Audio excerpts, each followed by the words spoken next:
Hey guys, this is Mel and it's July 1st, 2019. So instead of a video for the 100 this week, since there are no new episodes this week, I am going to talk about Supernatural. More specifically, season 1. Because with the final season coming up in October, a lot of people have decided to binge watch the 14 seasons of the show in preparation for it. So at first I didn't think I was going to do it, but finding myself with some time to actually binge watch other stuff, I figured, why not do it for Supernatural? And it's going to be a little weird for me too, because in all honesty, guys, the only time I've watched the series all the way through, like chronologically, has been when the seasons first originally aired. So for me, for season 1, for me to be able to watch all the episodes in season 1 in order, I haven't done that since they premiered in 2005 and 2006.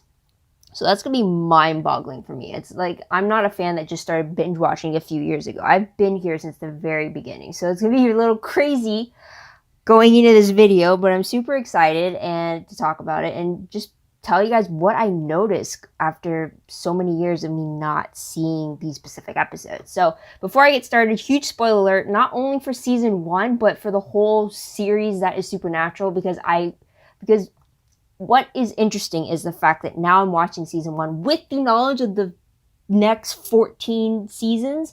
It's going to be interesting to see what they've tied in from the beginning and what they haven't. So I might not even realize I'm doing it, but I most likely will be drawing from the future seasons. So huge spoiler alert for you guys. Otherwise, my other video reminders are up on screen. As usual, take a moment to remind yourselves of those. This is solely for fun, guys, for me. I'm not making any money off of this. It's just to share my thoughts, share my observations, kind of getting the nostalgic feel for me. So there's that. Also on screen, we'll just have a bunch of YouTube shout outs to everyone who commented on my season 14 finale video. Guys, the response I got for that episode was just amazing. It blew my mind. I wasn't expecting it. You guys generated a lot of very compelling arguments and plot points, and like I couldn't keep up with you guys, so well done. Thank you for keeping that going. I truly appreciate it. So let's get to the video. So I'll try to do this in 20 minutes. Let's see if I can actually do it or not. So pretty much, let's start. Basics is the fact that season 1 did premiere in 2005, 2006. So like 14 years ago. It did consist of 22 episodes, and for me, I binge watched them in 5 days.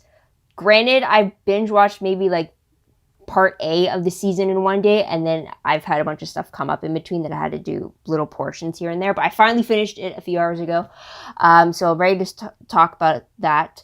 Also, pretty much the premise for season 1 was the fact that you get Sam and Dean Winchester trying to find their father John, who is off following his own latest lead on the demon that killed his wife 22 years ago in 1983, 22 years ago for season 1. So that's pretty much the whole focus for the season, and then you got your smaller cases inside.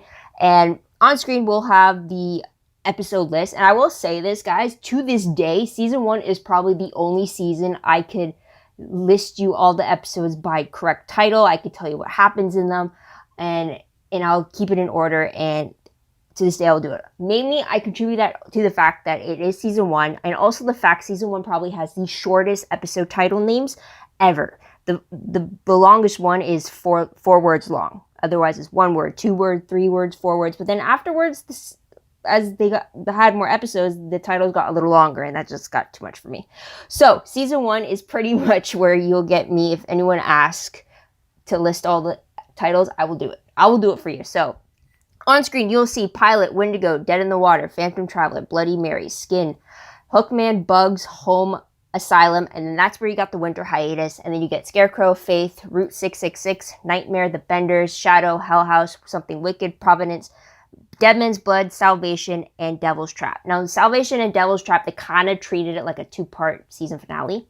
So that's something there. Also, guys, from what I can remember, this is probably the first, well, naturally because it was a new series, by the time the season finale had aired, it wasn't clear, or it wasn't announced whether or not it was the season finale or if it was the series finale. But I'll touch about that later on when I talk about the episode, though. But I will say, like, I think every time after that, we've always known a few weeks beforehand, before the finale aired, whether or not we'd be coming back or not. So anyway, so with the episodes on screen, kind of give you a little bit of an idea of what I'm talking about. Going through it, I will say this. Episode 3, Dead in the Water, that's actually the first episode I saw of the series. Don't know if I mentioned it on my channel before, but during the whole time when the WB was airing the episodes on Tuesday, they would naturally do an encore presentation that following Sunday. And then you'd get a day off, and then you get the new episode. So for me, I remember watching episode 3, Dead in the Water, on that Sunday after it first premiered. So it was a few days before episode 4 would air for the first time. And I remember watching season 3 and getting ready for bed. And my dad was actually flipping channels. And I recognize Jensen on screen. At that time, I was in my phase of rewatching Dark Angel, which Jensen was on as Alec. So I thought that it was a rerun of Dark Angel that was airing. So I told my dad to stop. We watched it. Thank God it wasn't the scariest of the 3 episodes that they showed, because I was not a horror fan at the time. So episode 3 was pretty tamed with the whole ghost in the water type thing. So from there on, I fell in love with the show. Thankfully, by the time Christmas came, that year had the marathon for Supernatural. So by that time, I was all caught up. I really only missed episode 1, episode 2. I couldn't really go on YouTube or online streaming sites at that time because they weren't really there that I could find. So I pretty much had to wait till the encore presentations to occur. But I remember that one being a very, very prominent one. Over the years, I have returned to that because that one has popped up in a bunch of my fan fiction stuff. So I know that one pretty well. So there's that. Phantom Traveler. This is the first time we do see a demon, but we do see the more primitive take on a demon. And then later on, we go more into specifics in episode 121 and 122, which I'll talk about in a moment. Also, Bloody Mary. That legend still scares me to this very day. I will not... I've already said the name twice, so I'm not going to say it anymore just yet. But I remember that when I watched that episode for the first time, it freaked me out, the legend. It still freaked me out when I watched it a couple days ago. So it's just it was really, because that's the one you grew up, that was one legend I grew up as a kid being I was afraid of that. So it's just there's that. Also for the 6th episode, Skin, again, to this very day, that shapeshifter transformation that Jensen had to take part in, since the shifter was in Dean's face, that still freaks me out. I literally had to turn away as that portion of the episode was going on. It's still my favorite concept of the shapeshifter actually shedding his skin and stuff. But for me, I've always had to think about actual physical transformations on screen. I mean, that's kind of an issue with werewolves for me and stuff. I don't know why, not so much for vampires, but when we got this shapeshifter case and that whole transformation, for one, it was my favorite take on the creature, but again, it freaked me out how it was done because it looked so realistic. It's just it was wow. So there's that. Scarecrow, to this day, I still remember Dean's quote, "I hope your apple pie is friggin' worth it." And also the fact he called the Scarecrow fugly. I remember being very overjoyed over that when I was 15. So there's that. Faith was the episode where I truly feared for Dean's life because it was around the concept of him actually dying and stuff. So I remember being very worried and worrying about the fact that he can't die. There's a whole 10 episodes left of the season. He can't die. I was freaking out over that. And at this point, you don't really realize that the whole dead doesn't stay dead yet in this show. So there's that. Also in that episode, the whole reason why Dean's heart was failing was because he got electrocuted when he took out that raw head. I gotta say, the whole special effects during that whole electrocution scene was pretty cool. It shouldn't be, but it was pretty cool how they did it. So there's that. Now, Route 666, episode 13. Many things for this one. First off, Sam's expression when he found out that Cassie was the one that dumped Dean, who he fell in love with, that expression was just priceless. And that, in his look, it was Sam's whole version of a Casanova Dean had just shifted from this knowing that Dean found himself falling in love for this girl, and this girl dumped him. So that was something there.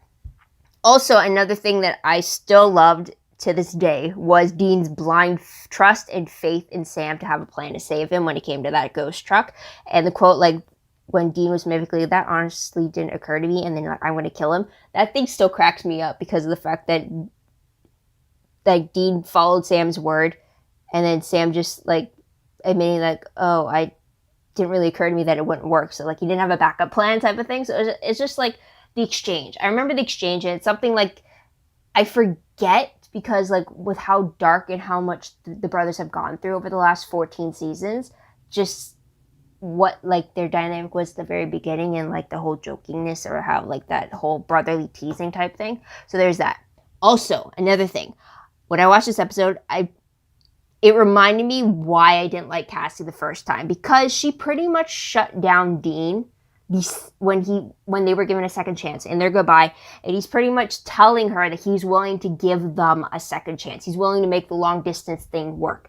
And we know that that's not something Dean does. Like, this is also the woman that like, he fell in love with, and he's willing to try to make it work. And then to have her say no and just say goodbye, and yet she's also the one that initiated that goodbye kiss. I was like, no, this is a guy that pretty much put his heart on the line for you. He went against everything that he's done. And yet you're just going to say no, bye, especially after he's come all this way to help save you from a ghost. I mean, like, come on.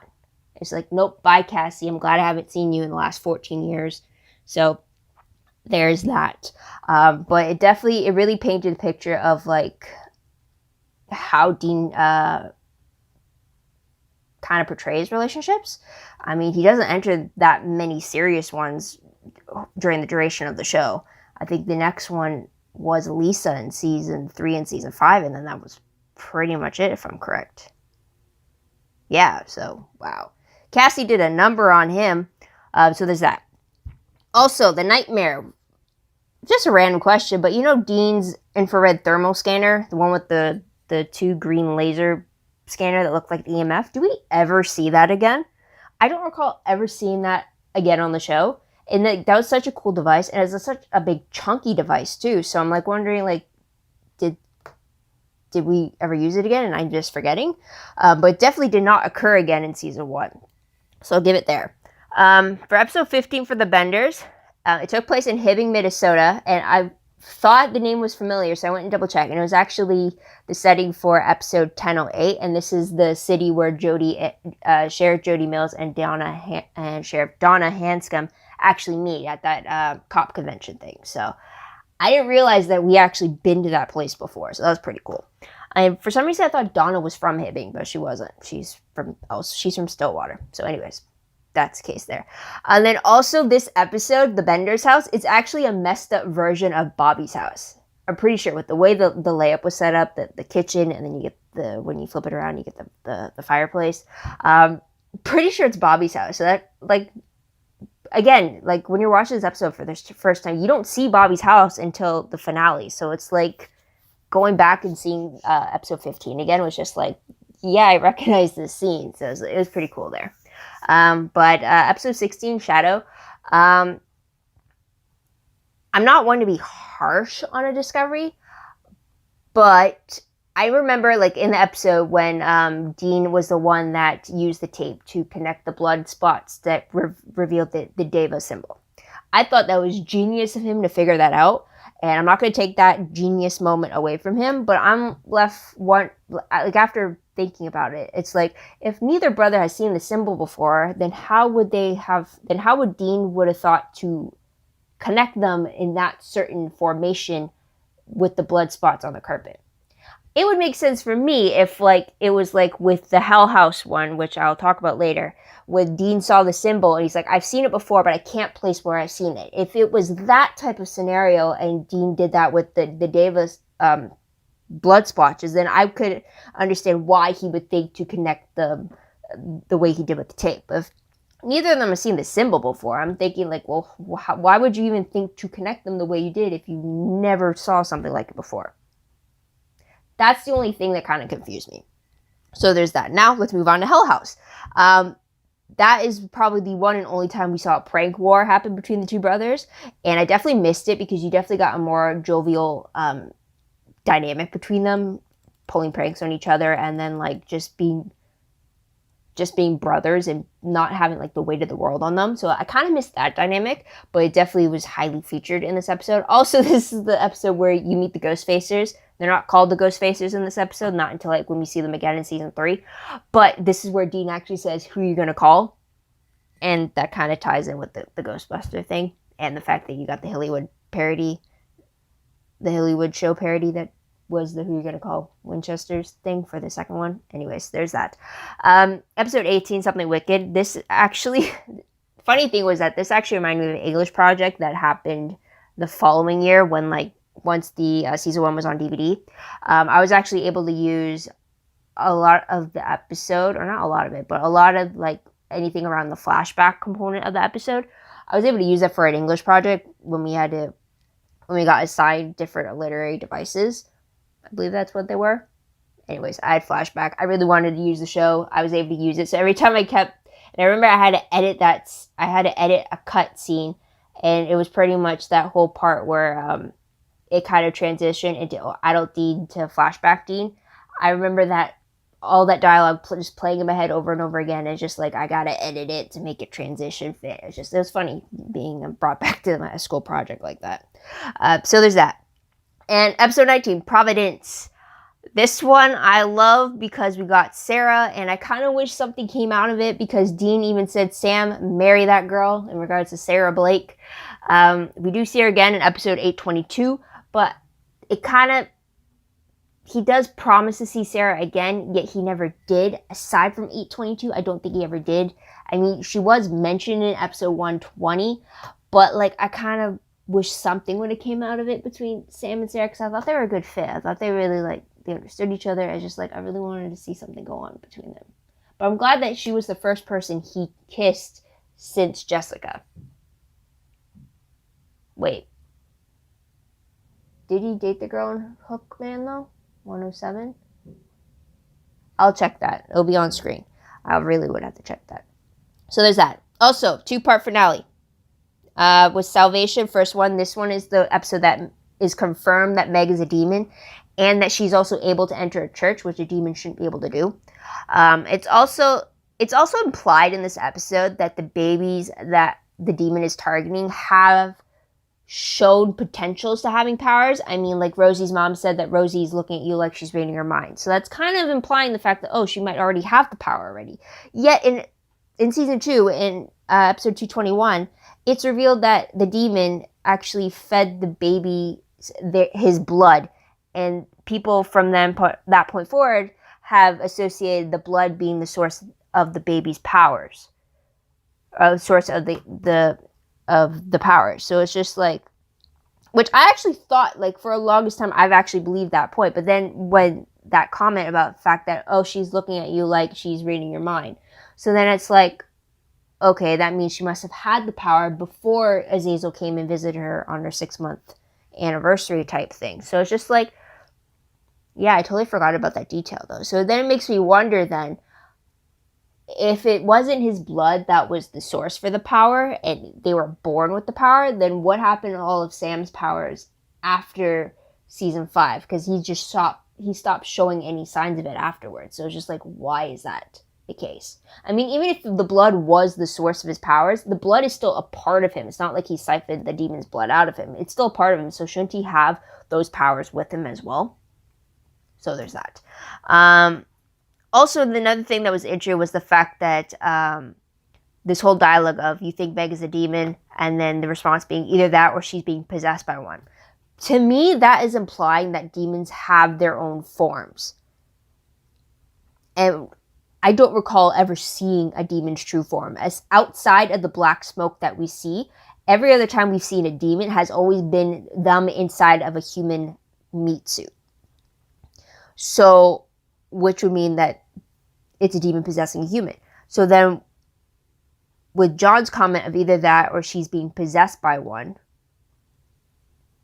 don't you think that would imply the fact that they actually have a form of their own? Correct me if I'm wrong, or if you think something differently. But yeah, that was one there. Also, in the final episode in 122, we do get a comparison of how often demon possessions occur. Bobby stated that Usually he would get maybe 3 to 4 mentions of a demon possession happening, but in that current year alone of the duration of season 1, it had jumped to 27 demon possessions, kind of insinuating the fact that whatever the Winchesters are getting involved in, more demons are walking among them to kind of counteract what the Winchesters are doing. So it's kind of like before all this happened, demon possessions were not a thing, or not as often as a thing as like when like 14 years later, that is a common thing for the brothers to go up against, is a demon possession. So that's something there. Also, the whole confrontation between Demon Meg and Dean during the whole exorcism thing, I still got goosebumps. Just like I did when I first watched the episode. He had I don't know how to express it. It's just like, I think you truly get to see just what Dean is truly capable of if his family is truly threatened. Like, he pretty much goes all out. He even talks about it later on in the episode, the fact that he will not hesitate to do whatever it takes to protect those that he loves. And you truly see it in this episode when, one, he deals with Demon Meg, but also when he deals with Demon Tom in the alleyway. And how he had no hesitation to kill not only him, but the human vessel that he was wearing. So that was something there. Also in this episode, I think this is the only time we've seen it, but demon possessions we see in this episode happen while the person is still in a crowd. And yet you see these black veins kind of like spread upward and then into the eyes, and that's where you get the black demon eyes. There's no black smoke coming in and trying to enter the body that way. It's done so discreetly that like no one notices that a demon has not only arrived but taken over someone they're just standing right beside them. So like we did see in episode 104. So I'm wondering why they decide not to go this route later on down the line. I mean, it's more discreet. I guess it's a little more dangerous as well to have demons go that way, but there's that. Also in this episode, if you ever had any doubt about Dean's loyalty to his family and doing anything and everything to make sure they're okay, think again, because this is the episode where this man is dealing with massive internal bleeding from what the demon is doing to him. And instead of getting help and having pressure put on his wounds, he tells Sam to go check on his father, who was just shot in the leg. And it's just like, wow. It's just like, I mean, later on we do find out that it's an issue that Dean really doesn't see himself as worthy of anything, so he's willing to sacrifice himself. But like, this is kind of probably like these last 2 episodes of the season is probably like the true like extreme extent we see of that loyalty, and that's kind of something there. And that's the 20-minute mark there, and I'm not even done yet. Like, wow. I mean, are you really surprised? I never keep it with the timer. I'm more amazed if I ever do stick with the timer. So there's that. But questions after the season finale. Oh, and that's another thing too. Like I did talk about later on, that when this episode first aired, so in May of 2006, by the time the season finale had aired, there was no news about whether or not the show was going to be picked up or not. I remember watching that episode and being freaked out over the fact that because it ended on a cliffhanger with the car accident happening, right? And you get all the Winchesters bleeding in the back. And after the episode finished, I remember just sitting there and internally freaking out over the fact that what's happened next, this can't be the end, there has to be more, there has to be more. And I think it was like a week or 2 afterwards, then it got the news that it was going to be renewed. But I remember thinking, like, that was just the most intense finale because of the fact I did not know if the show was going to be picked up. And I'm pretty sure every season afterwards, there's been at least some news a few weeks beforehand that the show's been picked up or not. I mean, in more recent seasons, we know as early as January, so like 4 months beforehand. So it's just, and we already gotten used to the groove of the fact that there is no show without Sam and Dean. So it's kind of like, at this point with the new show, you don't really know what's going to happen. So I just remember being so on edge after the finale had aired and trying to figure out if there's any sources on the internet, what little internet I had at the time, to see if like, is it going to be more? Is there a season 2? Is there talks of a season 2? What's going on type of thing. So I just remember that. So there's that. So after watching season 1, these are still some questions that I still have that I know did not get addressed to my knowledge of my memory.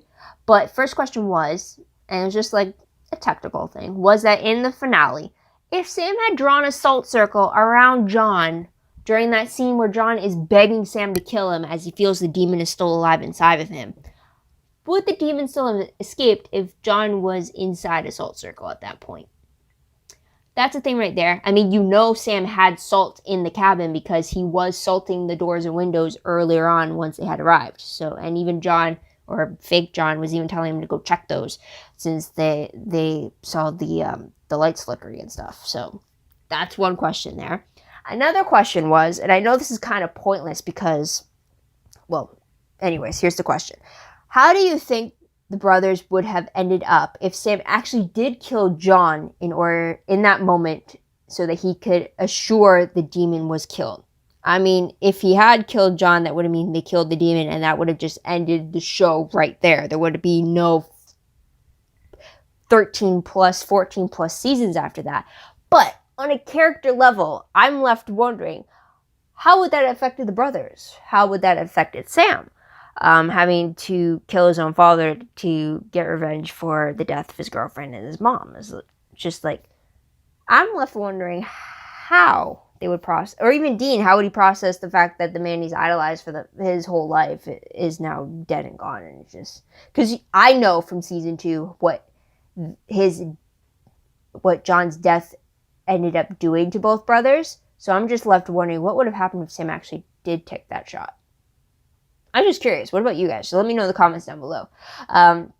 So that's something there. Also, another thing I did, move on from that. Another thing I did want to talk about is just all the different familiar faces I saw in the show. More specifically, familiar faces that I see in Supernatural, in season 1 specifically, that I do recognize from other shows. Whether that's, I've seen them from other shows and then I've seen them in season 1 of Supernatural, or I've seen them on season 1 of Supernatural and then it's been years already. I mean, again, it's been 14 years since I've seen, and then like they've reappeared somewhere. So this is who I found and recognized, because sometimes when you just see a face and you're like, where have I seen them? You go back, it's like, oh yeah, this is where I've seen them. I've done that quite a few times this season.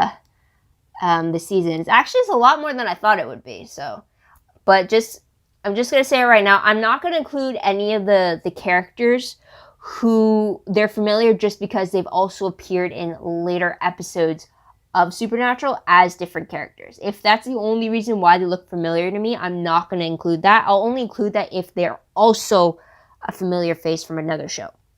And you'll see what I mean in a moment. So there's that. So the first one is going to be from episode 2, and that is the character Gary. He was one of the campers that the Wendigo ended up taking at the beginning of the episode, and he was played by Corey Monteith.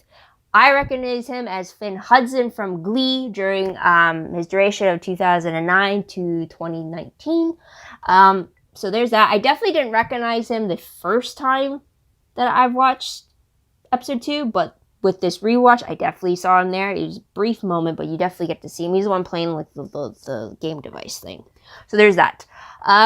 Episode 3. Episode 3, surprisingly, so anyways, it's going to be Amy Acker, and she played Andrea Barr.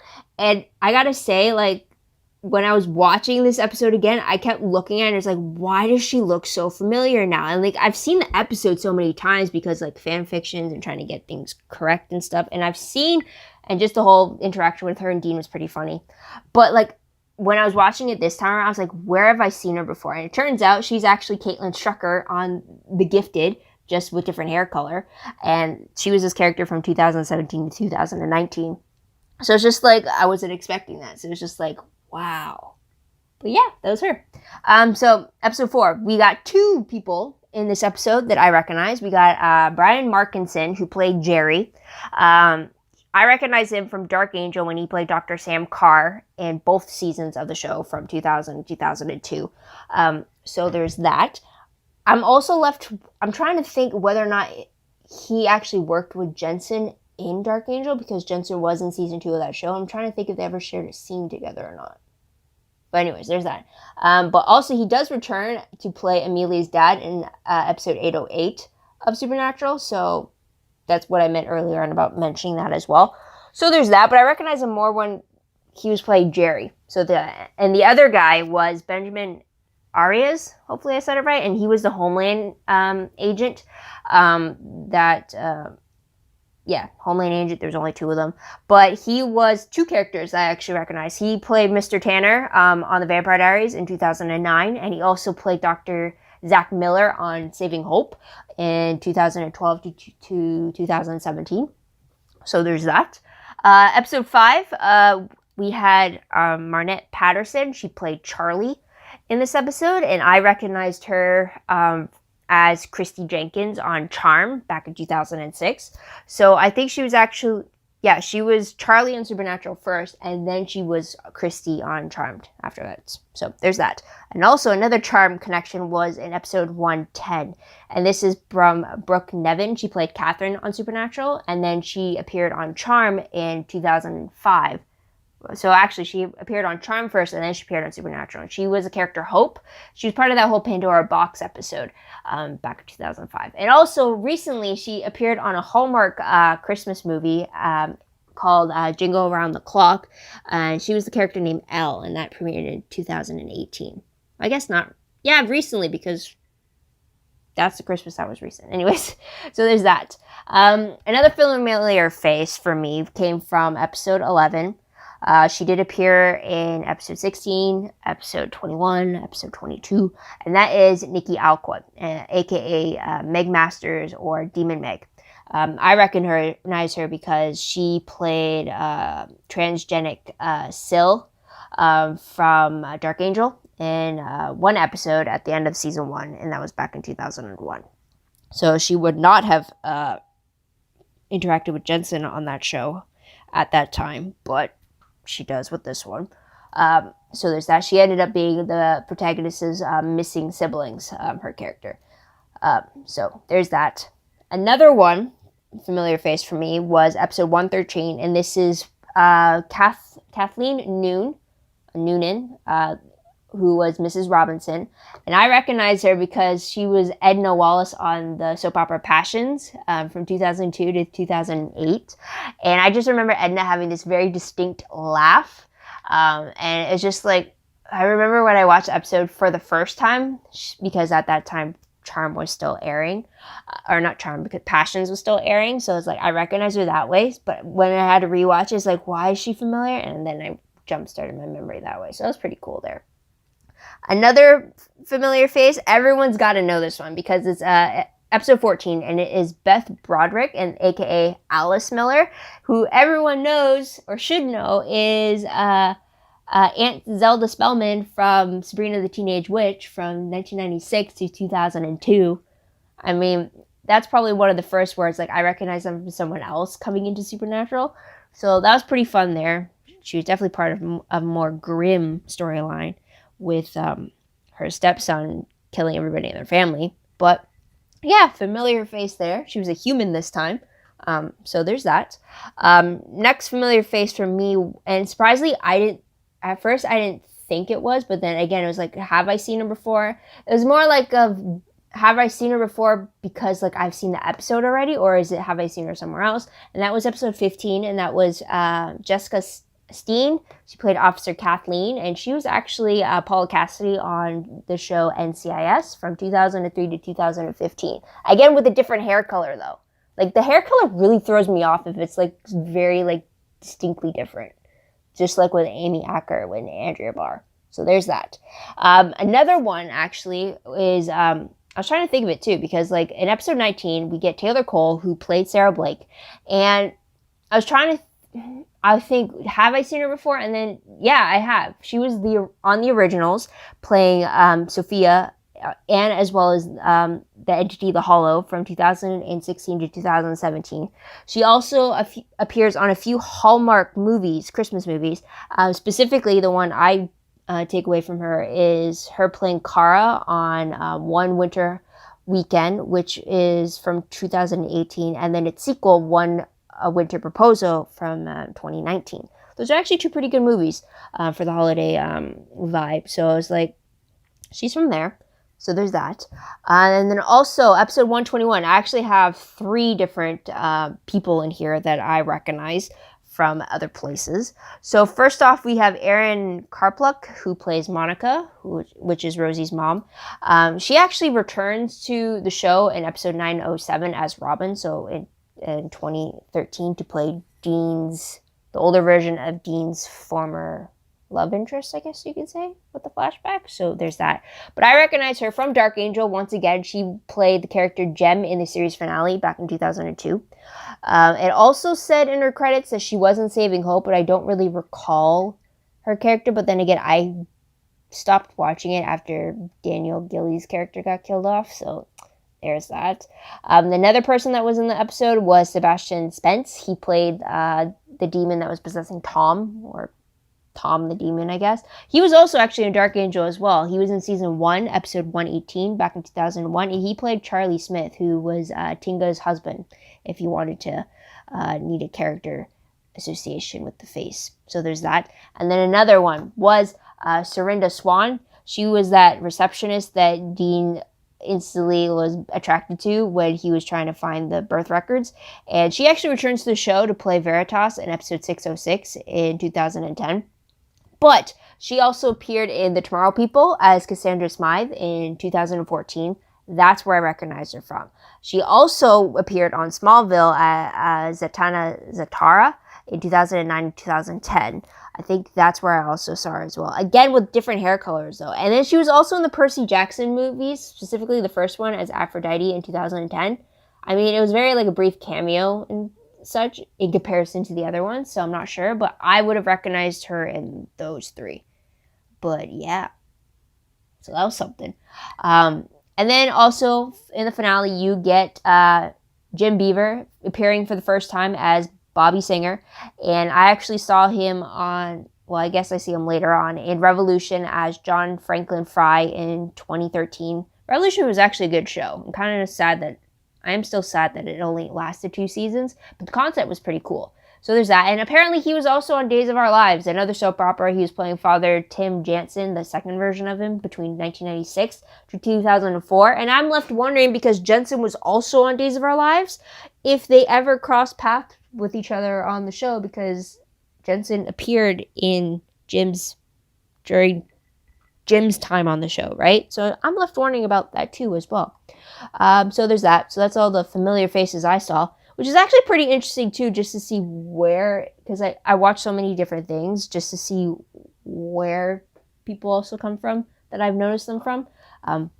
So there is that. But also a little side thing that I thought I would do, and I thought it was interesting too just to do, was the fact of what I'm calling the evil tallies. And this is pretty much when we see our main characters, so in this case Sam and Dean, or Jensen and Jared, having to be evil, whether that is their character being affected by something to make them be evil, or if it's a creature that has taken on their face. So it would still have to be Jensen and Jared that have to play this evil counterpart of theirs. So for this season, we had Sam being we have Jared playing not only Sam in episode 105, but he's also playing the Bloody Mary reflection version of him. So there's that. So I guess it's 2 different ones. And then in episode 110, we do see Jared playing an evil Sam due to him being affected by within the asylum by Dr. Elliot, or Ellicott. Yeah, I think Ellicott. By the doctor there.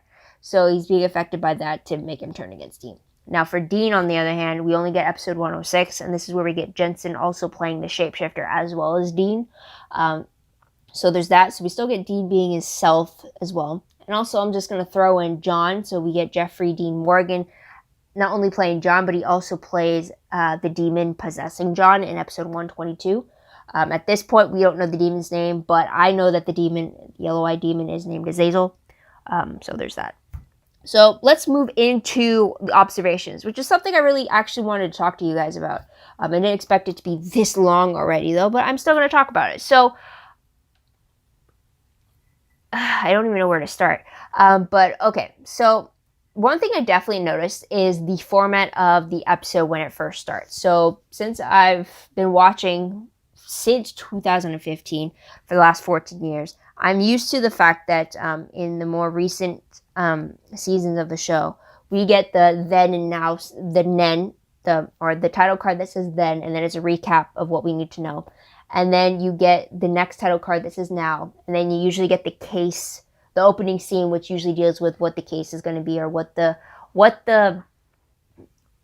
crime scene is that's going to attract the brothers to the case. And then we get the title card, and then we get the first scene with the brothers. So that's usually been the format of the show for as long as I can remember now. So watching season 1 and see it being very different, it's like I completely forgot it was this way. So essentially, instead of the whole title card of then happening to kind of jumpstart the recaps, we actually get Jensen as Dean saying previously on, and then you get the whole quick recap of what's happened so far. You also get different title cards kind of explaining, like, 22 years ago, like, kind of explaining, like, a mystery happened, bringing two brothers together, and kind of like those, like, little subheading type things. So that's something there, and that is something that the previously on part you would get, and then it would cut right into the title card for the show, Supernatural. And this happens for the first 8 episodes of the season.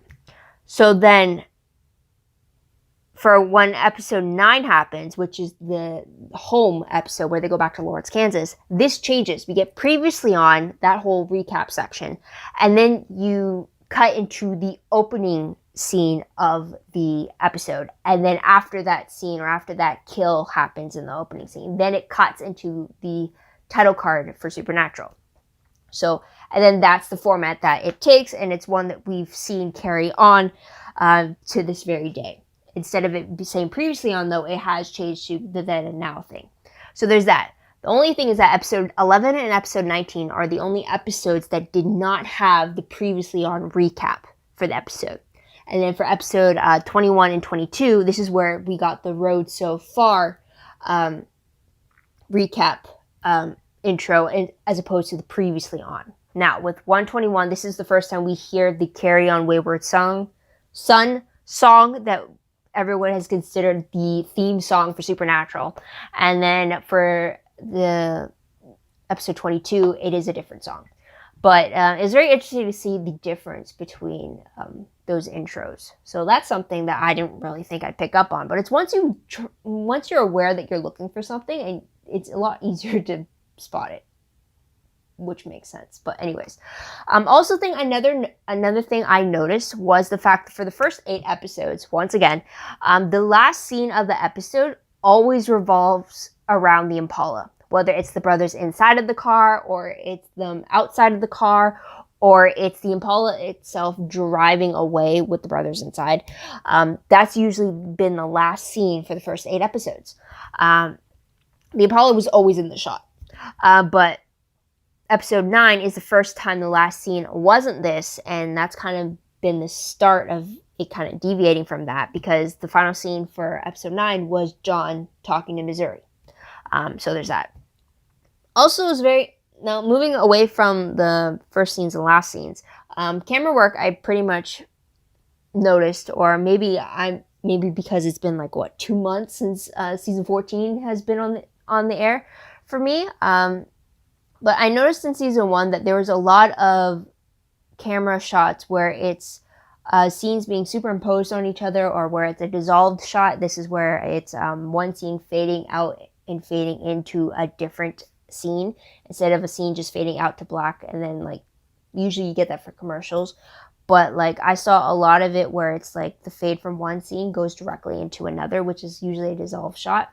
I noticed a lot of that happening, so it's very, very quick transitions and stuff.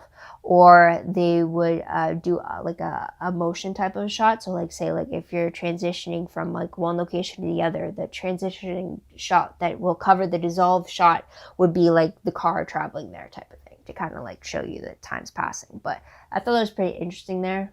Hoping I'm making sense at this point. But also another thing I noticed was the fact that we do get a lot. I shouldn't say a lot, since there's only 2 people, but we do get name-dropped characters like Pastor Jim Murphy and Caleb. We got them a lot throughout the season, but we only see them in episode 21, and it is the very episode where they are killed off in. So I thought that was very disappointing because the fact that we do see them name drop so many times, or like they've just gotten off a phone call with Caleb or like something like that. And then like we don't even get like an actual interaction with Sam and Dean with Jim or Caleb. But then like we get introduced to Bobby in the season finale, and from the rumors, that was all he was supposed to show up for. And like he was never name dropped before, and we didn't know who Bobby was, but we got to see him interact with Sam and Dean in the season finale. And we got a little bit of a history being built up and how like it's been a while. He kind of has some tensions with John, and then Bobby ended up being on the show as a recurring character until season 7. So it's just like it's very weird. In a sense, like I love Bobby, don't get me wrong, but it's just weird that we got name dropped Jim and Caleb so often in the first season, and yet nothing came of it except their death, and then that was it. So it's just like a little disappointment there, but that's something I noticed too. Also, another thing I noticed was all the cover stories. Because it's been so long since I've seen season 1, I've become used to Sam and Dean always posing as cops or FBI agents or something in a suit. And then it's very rarely they're in another different form of uniform. Mainly because of the fact that they're adults and they could pull it off. But in season 1, they are still technically young adults. Like, Sam is still technically a college kid.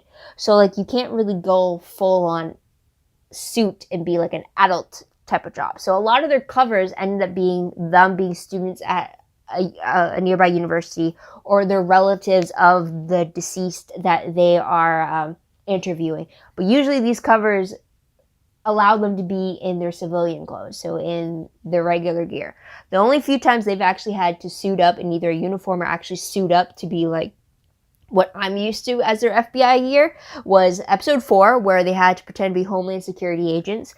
Episode 13, when they pretend to be insurance agents, they were dressed up in a suit as well. Episode 18, they were in suits pretending to be CDC doctors. Episode 21, Sam and Dean pretended to be officers, but they were still in civilian clothes. But like the two people, like they both flashed the badge of being cops, and they were referred to as officers. So there's that. In episode 22, they're actually pretend to be firefighters with the actual top part of the gear. So that was something there. Like I completely forgot how. I guess it's something in my mind how many times they use the student cover, or like they're the relatives of the dead cover.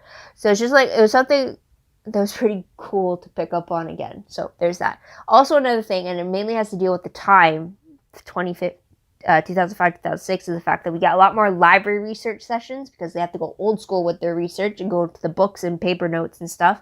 There's also the paper maps. Instead of just Googling on Google Maps about where the location is, we're seeing them actually take out the massive road maps. So that was something there. We also see a lot of gas stops. So I always, for some reason, only a few like gas stop moments stick out in my mind in season 1, so I didn't think it was like such a thing. But like a lot of the times, a lot of the scenes would either be them talking about the case at a gas station, or talking about a case at a diner, or talking about a case when they're walking between places. It's just like I gotten used to them being at the bunker since season 8 to season 14, that a lot of their stuff happens in the bunker. It's only when they're actually in the town are they actually like going all these other little places, or they're doing all that stuff in the motel room. They don't have to leave, or they're going to police station and stuff. So it's just like to see them at all these other different places where they were be getting their information was a huge throwback for me, for sure. So there's that. Also another thing, a lot of mentions of their hustling gigs, specifically like their card games, their credit card frauds, their pool games, anything that they could get money off of was something. I forgot how often that happened. Dean picking up women, I forgot how often that happened. In season 1, it was pretty much like every episode or every other episode, there was someone in the episode where, or someone on the case where he would just immediately be like attracted to, and he was like, I'm not professional anymore. And it's like for that moment he becomes unprofessional and like goes gaga over them. So that's something there. Another thing I did pick up, and it was only for 2 episodes, but I'm wondering if I missed any of them, was the fact that the sleeping arrangements. So, like, I've noticed that in episode 4 and episode 14, that whenever Sam and Dean were in a motel room, Dean happens to always be in the bed that was closest to the exit. I don't know if that's just because, like, that's me making it out of something, or if it's actually Dean picking to be closest to the exit, because that's him standing between whatever threat comes in and Sam. So that was something I thought was pretty cool. I'm going to have to make note of that as I continue to watch the show, if that is something that continues forward from it. So there's that. Another thing was the fingerprint precautions. This is something I always didn't understand watching the show, was that with how much illegal activity they do, I'm always surprised that they don't wear any gloves, or they take no precautions over the fact that they can leave their own DNA behind, leave traces of fingerprints or anything that could link them to whatever crime they're currently committing while doing the job. So it's just like, it always surprised me that like no precautions are ever taken, except in the moments of episode 14 where they were wiping down anything they had touched when they couldn't save the guy in time. So that was one moment they put a focus on that. And also episode 19, when they actually wore gloves when they broke into that the silent auction place that Sarah and her father own. So they wore gloves while they were breaking in. They were like, yeah, stuff that you would normally see people breaking and entering do. So it's just like, it was interesting to get more of a focus that way. But I'm just always surprised that whenever they do stuff like that, they break into places they're not supposed to and they're not wearing gloves. I'm kind of surprised, why aren't they? So there's that. But also mentalities. Just the last thing, just to shift upon, was episode 17. We do see a shift with Sam wanting to take on a case to fill the time in between finding John. When before this, it was always Dean that was arguing for them to take all the smaller cases to help as many people as they can, while Sam was focused on finding their father and only their father. So instead, 17 had them switch, where Sam was the one that wanted to do the smaller cases, while Dean wanted to dismiss it because he didn't think it was their kind of thing. So there's that. Also, in episode 22, this is where we see Dean killing a human for the first time. I believe so, because like everything he's killed so far on the show for the first 22 episodes, anything he's killed has been supernatural. So they haven't been human. So when he kills the demon Tom in his human vessel without hesitation, that is, we see Dean reacting to the fact that he's realizing that he killed the demon, yes, but he also just killed the human vessel that was trapped inside of him. And then we actually see him react and take the significance over the fact that he's realizing that if Sam or John are ever in danger, there's nothing he wouldn't do to save them. And he's realizing just how far he's willing to go. And when he told Sam that, like, when it came to the demon and its human vessel, he didn't hesitate to kill him, even though it meant he would be killing a human, because they were putting Sam in danger. So it's just like, it was very interesting to see that be brought to attention, because I don't think, because with all the demon possessions we've faced over the last 14 seasons, I don't think it's something that they fret over anymore. I mean, instead, they just go for the kill if it means killing the demon, especially when they get Ruby's knife, especially when they get the angel blades. It isn't more of exercising the demon, hoping the human vessel is alive, from what I remember, but it was interesting to get like his reaction to the first of it. So that is pretty much it. So yeah, that was a lot longer than I thought it was. I truly apologize about that, but it's actually a lot of things I wanted to touch upon for season 1. So what did you guys think of the season? Have you decided to rewatch it? Are you just watching this based off to see what I thought of it a second time around? It was definitely very interesting to watch the full thing through again, without any interruptions from other episodes. So that was pretty cool. But what did you guys think of it? Would you guys be willing to do that yourselves? But what other observations and stuff do you want to talk about? Let me know in the comments down below. Love to hear your own thoughts, theories, and opinions about all of that. Also, is there anything in season 1 that they touched upon, yet we never see a follow-through so far in the next 13 seasons of it? So I'm curious, but let me know. Also, don't forget to like this video, subscribe to my channel, check out my other videos if you haven't done so already. If you want, check out my Tumblr page. Link for that is down below. I read blog promos, web clips, quotes, GIFs, synopses, news, all the good stuff, all found in one place. Go check that out. I am behind, but I'm hoping to use the summer to get everything back in order. Also, WordPress account, link for that is down below. Anything I post online is connected to WordPress. It's more organized and more detailed, but it's still a work in progress as well. Also, live journal entry includes all my episode recaps or jot noted summaries of the episode up starting at season 6. So check out my live journal entry link down below if you would like. But otherwise, guys, thank you so much for tuning in to this long video. I do apologize about it. For season 2, I'm hoping to cut down a lot more. Maybe I'll get more of a game plan going. But yeah, I'll definitely think about it as I watch season 2. I'm going to start that right after I post this video.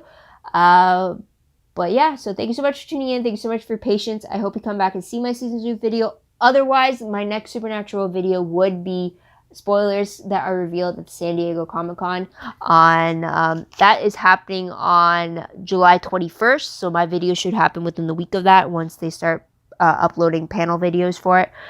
So be on the lookout for that video as well if you don't want to tune into my rewatches. But otherwise, yeah, thank you so much again. Truly appreciate it. Your support means the world to me. But again, I'm going to end it now. So this is Mel saying take care, everybody, and enjoy the start of your summer. Bye.